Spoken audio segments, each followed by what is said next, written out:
chef de projet digital, donc je m'occupe de toute la communication des TPE et des PME qui génèrent un chiffre d'affaires entre 0 et 32 000 euros par an.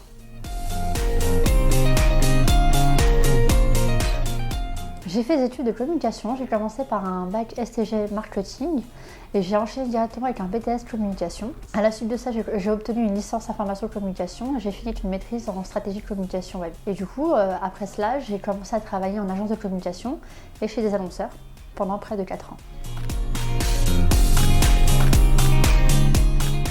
J'avais ce besoin de liberté et de maîtrise de mon environnement. Il faut savoir qu'en agence, il y a une méthode A ou B. Et il fallait suivre soit la méthode A ou B. Si j'apportais la méthode C par exemple, ça ne passait pas. Donc dans le digital, il y a plein de problèmes, il y a tout plein de solutions qui y répondent.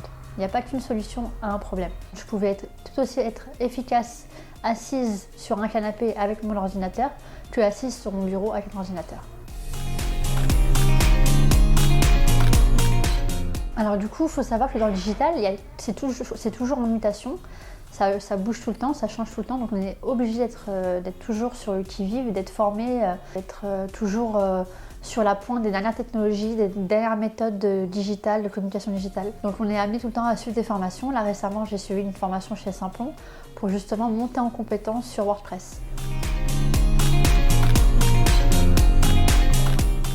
Alors les difficultés que j'ai rencontrées, c'était d'abord de décrocher mon premier client, mon premier contrat de mission. J'avais cette peur quelque part d'aller chercher le client alors que j'ai le contact facile mais je ne savais pas comment aborder le client. Donc j'ai dû suivre justement une formation en prospection commerciale pour pouvoir justement pallier à ce manque.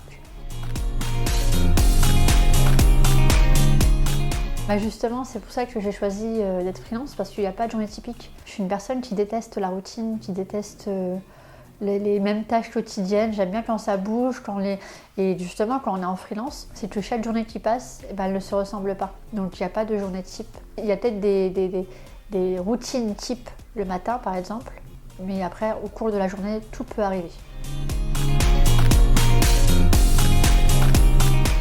Mon conseil ultime que je pourrais donner, c'est vraiment de se lancer. De ne pas réfléchir sur le problème, sur l'idée que la personne pourrait avoir. C'est vraiment de se lancer, de tenter l'expérience de l'entrepreneuriat et de ne pas réfléchir et de ne pas écouter les autres. Parce que souvent, les personnes qui vont essayer de nous empêcher de nous lancer, c'est des personnes qui justement ne sont pas dans l'entrepreneuriat, qui n'ont jamais entrepris, entre guillemets, n'ont pas eu d'entreprise. Même si, entre guillemets, elles se cassent la gueule, c'est pas grave parce qu'il n'y a pas mort d'homme. Vaut mieux mourir avec un tas de souvenirs que mourir avec des regrets.